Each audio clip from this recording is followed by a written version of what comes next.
வணக்கம். நம்ம சேனலுக்கு தொடர்ந்து ஆதரவளித்துக் கொண்டிருக்கும் நல்ல உள்ளங்களுக்கு நன்றி. காலை முதல் டாஸ்மார்க் மேலாண்மை இயக்குனர் வீடு, மதுபான ஆலை அதிபர் வீடு, அதுக்கப்புறம் மின்வாரிய ஒப்பந்த வீடு, இவங்க வீட்டிலலாம் ரைடு நம்ம அண்மை தகவலாக கொடுத்துருந்தோம். அதனைத் தொடர்ந்து மேலும் ஒரு அப்டேட்டு. ரெய்டு நடந்துகிட்டு இருக்கும்போதே வீட்டிலிருந்து வீசப்பட்ட ஆவணங்கள், வாட்ஸ்அப்பில் நிறைய ஆவணங்கள் அதாவது வாட்ஸ்அப்பில் நிறைய பேர்கிட்ட சேட்டிங் பண்ணியிருக்காங்க. அந்த சேட்டிங் ஆவணங்கள் வெளியே வீசப்பட்டிருக்கிறது. அதை வெளியில் கேஷ் கொடுத்து எடுத்துகிட்டு இருக்கிறதா செய்திகள் பார்த்தோம். ஒரு விஷயம் மட்டும் நல்லா புரியுது. அதாவது நம்ம விஜயபாஸ்கர் வீட்டில் முன்னாள் அமைச்சர் குட்கா புகழ் விஜயபாஸ்கர்னு சிஎம் சொல்லுவார்ல, புதுக்கோட்டை விஜயபாஸ்கர் மருத்துவ அமைச்சர், முன்னாள் மருத்துவ அமைச்சர், அவர் வீட்டில் ரெய்டு நடக்கும்போது இதே மாதிரி தான் எல்லாமே வெளியில் ஆவணங்களை வீசி எரிஞ்சாங்க பார்த்தோம்.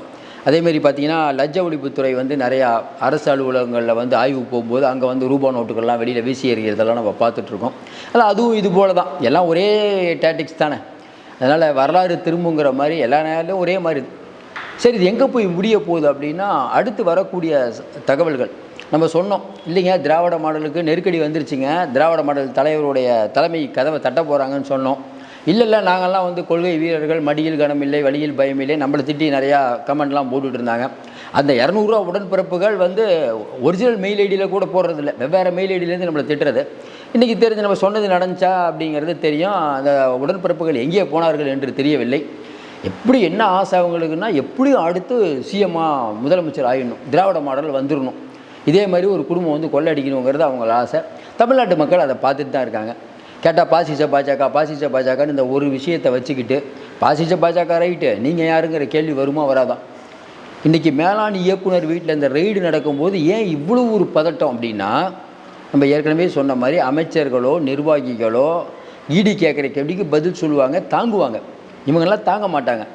சொகுசாக இருந்தவங்க அரசு அதிகாரிகள் மாட்டினாங்கன்னா சஸ்பெண்ட் ஆகிரும், நாளைக்கு பதவி உயர்வு கிடைக்காது, நாளைக்கு திமுக ஆட்சிக்கு வரும் வராமல் போகும், பிரச்சனை இல்லைங்க, அவங்களுக்கு மேலே ஒரு அண்டர்ஸ்டாண்டிங் கூட வந்துடுவாங்க. மாற்றுறது இவங்க தான். நம்ம ஏற்கனவே ஒரு விஷயம் சொன்னோம், மன்மோகன் சிங் ஆட்சியில் தாது மணல் முறைகேடு விஷயத்தில் 3 ஐஏஎஸ் அதிகாரிகள் மேலே கேஸ் போட்டு 2 பேர் இன்னமும் சிறையில் இருக்காங்க. மன்மோகன் சிங் மேலேயே அந்த குற்றச்சாட்டு இருந்தது. மன்மோகன் சிங் ஊழல் பண்ணலான்னு யாராவது நம்புவோமா? அவர் மேலேயே ஊழல் குற்றச்சாட்டு போட்டு அவர் நீதிமன்றத்துக்கு வர சொல்லிட்டாங்க. நல்ல வேளை கடைசி நேரத்தில் அப்போ ஒரு வாதாடின வழக்கறிஞர் அவளை காப்பாற்றி விட்டார். அவருடைய 2 மகள்களும் பதபதப்போடு அந்த நீதிமன்ற வாசலில் இருந்ததெல்லாம் அந்த நாடு பார்த்தது. இன்னும் அந்த ஐஏஎஸ் அதிகாரிகள்லாம் உள்ளே இருக்காங்க. அப்படிப்பட்ட சூழ்நிலையில் இன்றைக்கி மேலாண்மை இயக்குனர் வீட்டிலிருந்து வெளியில் அந்த சேட்டிங் சம்பந்தமான ஆவணங்கள் வெளியே வீசப்பட்டது மேலும் ஒரு பரபரப்பு தான். இப்போ இடி ஒரு முடிவு பண்ணிட்டாங்க, இவர்களை ஒரு வழி பண்ணணும். நல்லாவே தெரியுது இதில் மிகப்பெரிய அளவில் ஊழல் நடந்திருக்கிறது. ஏன்னா இடி அதுக்கப்புறம் தன்னுடைய கொள்கை முடிவு நிறையா மாற்றிருச்சு. இப்போ இதை அடுத்து எங்கே போகும்? எப்படி செந்தில் பாலாஜி வீட்டில் ரெய்டு நடந்த உடனே கஸ்டடியில் எடுத்த மாதிரி கஸ்டடியில் எடுப்பதற்கான வாய்ப்பு இருக்குது. சரி, கஸ்டடியில் எடுப்பதற்கான வாய்ப்பு இருக்குன்னா இது எந்த அளவுக்கு போகும்னா, டாஸ்மார்க்குடைய அக்கௌண்ட்டே ஃப்ரீஸ் பண்ணிட்டா. இப்போ தமிழ்நாடு அரசு எந்த எதில் இயங்குது? ஒன்று பத்திரப்பதிவு, அதுக்கப்புறம் டாஸ்மார்க், இந்த துறைகளிலிருந்து வரக்கூடிய வருமானம், அதிகபட்ச வருமானம். நீங்கள் அந்த வருமானத்தை க்ளோஸ் பண்ணிட்டா, நீங்கள் வருமானம் இருந்தால் தானே அந்த பொங்கலுக்கு 1000 ரூபா கொடுப்பீங்க, நிறையா நலத்திட்டங்களை பண்ணுவீங்க. அதையே க்ளோஸ் பண்ணிட்டோம்னா, ஏன்னா இன்னும் 8 மாதங்கள் அப்படிங்கிறது திமுகவுக்கு கோல்டன் பீரியட். இந்த மாதத்தில் அவங்க நல்ல பேர் வாங்கியே ஆகணும். இவ்வளோ நாள் ஆட்சி நடத்தினது சிறப்பில்லை, இனிமேல் தான் ஒழுங்காக ஆட்சி நடத்த வேண்டும். இனிமேல் தான் நிறைய ஏழ்றையெல்லாம் வரும். அரசு ஊழியர்கள் ஆர்ப்பாட்டம் பண்ணுவாங்க, அதுக்கப்புறம் பார்த்திங்கன்னா சத்துணவு ஊழியர்கள் ஆர்ப்பாட்டம், ஏற்கனவே அங்கன்வாடி பணியாளர்கள் ஆர்ப்பாட்டம் ஆரம்பிச்சிட்டாங்க, இடைநிலை ஆசிரியர்கள் ஆர்ப்பாட்டத்தை ஆரம்பிச்சிட்டாங்க, இனிமேல் நிறைய ஆர்ப்பாட்டம் நடக்கும். அப்படிப்பட்ட சூழ்நிலையில் நீங்கள் அவர்களுக்கு அந்த ஆர்ப்பாட்டத்தை கட்டுப்படுத்தணும். இன்னொன்று, அவதூறு நிறைய பேர், முதல்ல அவதூறே பேசாத நிறைய பேர் அரெஸ்ட் பண்ணிங்க, இனிமேல் அவதூறே பேசினாலும் நீங்கள் அரெஸ்ட் பண்ண முடியாது. இப்படி பல விஷயங்கள் இருக்குது. வரக்கூடிய தேர்தல் வேலையை பார்க்கணும், பணத்தை எடுக்கணும். இந்த நேரத்தில் இல்லை, டாஸ்மார்க்குடைய மேலாண்மை இயக்குனரை கஸ்டடியில் எடுத்தால் அது திமுகவுக்கு பின்னடைவு. கஸ்டடியில் எடுத்து அவர் வாக்குமூலம் கொடுத்துட்டாரு, இன்னும் 4-5 பேரை தூக்க போகிறோன்னு சொன்னால் இன்னும் சிக்கல்.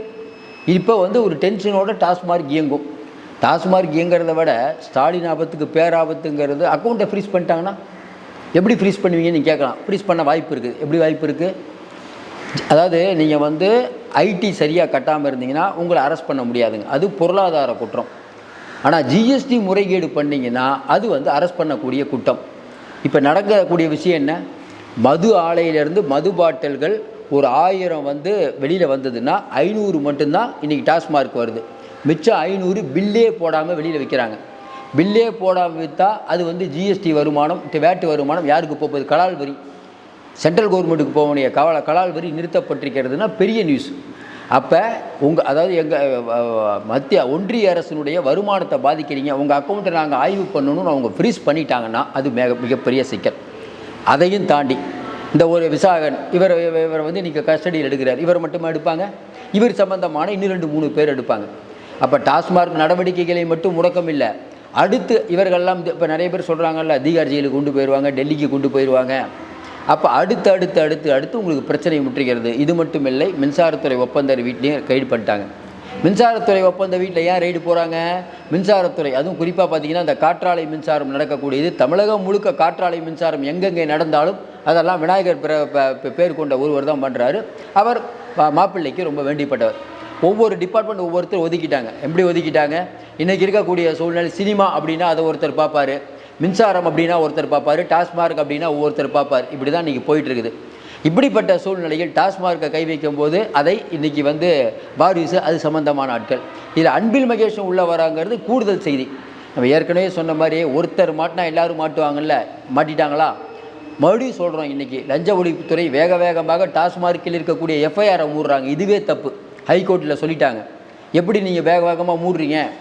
இந்த டாஸ்மார்க் இத்தனை 40க்கு மேற்பட்ட வழக்குகள் எஃப்ஐஆர் இருக்குது. அந்த எஃப்ஐஆரை சிபிஐக்கு மாற்றணும்னு ஒருத்தர் கேஸ் போட்டிருக்காரு. அது வேறு ஒரு பெரிய பிரச்சனை ஓடிட்டு இருக்குது. ஒரு பிரச்சனை 2 பிரச்சனை இல்லைங்க, இந்த பிரச்சனை இப்போது முடிவுபடாது. மறுபடியும் சொல்கிறோம், இன்றைக்கி ரைடு இதோடு நம்ம நினச்சிட முடியாது. இதனுடைய நீழ்ச்சி அப்படிங்கிறது, அதாவது முதலமைச்சர் வந்து இன்றைக்கி வந்து ஊட்டியில் இருந்தாலும் அவருடைய நினைப்பெல்லாம் இன்றைக்கி சென்னையில் தான் இருக்கும். ஏன்னா என்ன நடக்குமோ ஏது நடக்குமோ தெரியல. அமைச்சர்கள் மத்தியிலே ஒரு பயம். என்னங்க டாஸ்மார்க் மேலாண்மை இயக்குனர் வீட்டிலே கை வச்சிட்டாங்க, அப்போ இனிமேல் அதிகாரிகள் வீட்டில் கை வச்சா அதிகாரிகள் தாங்குவாங்களா? நம்ம ஏற்கனவே சொல்கிறோம், பத்திரப்பதிவு துறைக்கு அடுத்து போகிறாங்க. லஞ்ச ஒழிப்புத்துறையில் இருக்கக்கூடிய அதிகாரியை விசாரித்தாலும் ஆச்சரியப்படுவதற்கு இல்லை. ஏன் இத்தனை வருஷமாக எஃப்ஐஆரை நீங்கள் க்ளோஸ் பண்ணாமல் இப்போ வேகமாக க்ளோஸ் பண்ண வேண்டிய அவசியம் என்ன? அடுத்த வாரம் ஹைகோர்ட்டில் வருது சார். இது ஜிஆர் சுவாமிநாதன் அவர்கள் முன்னிலையில் 2 நாளைக்கு முன்னாடி வந்தது. ஏன் அவசரமாக க்ளோஸ் பண்ணுறீங்க, விரிவான அறிக்கையை கொடுங்கன்னு கேட்டிருக்காரு. கொடுக்குறேன்னு வேறு சொல்லியிருக்காங்க. என்ன விரிவான அறிக்கை கொடுப்பீங்க? 4 வருஷம் எஃப்ஐஆரை கிடப்பில் போட்டுட்டு திடீர்னு எஃப்ஐஆரை க்ளோஸ் பண்ண வேண்டிய அவசியம் என்ன? இடி உள்ளே வராங்க, அதனால் எஃப்ஐஆரை க்ளோஸ் பண்ணுறீங்க. இது நீதிமன்றத்துக்கு தெரியாதா? நீங்கள் என்ன நினச்சிங்க? நீதியரசர் ஜிஆர் சுவாமிநாதன் வந்து மதுரை போயிடுவார், 2 வாரம் டைம் கேட்டிங்க, 1 வாரம் தான் டைம் கொடுத்துருக்காங்க. 7.5 முற்றி விட்டது. எழுதி வைத்துக் கொள்ளுங்கள், இந்த ஆட்சிக்கான நாட்கள் என்னப்படுகிறது. மக்கள் எல்லாத்தையும் பார்த்துட்டு தான் இருக்காங்க.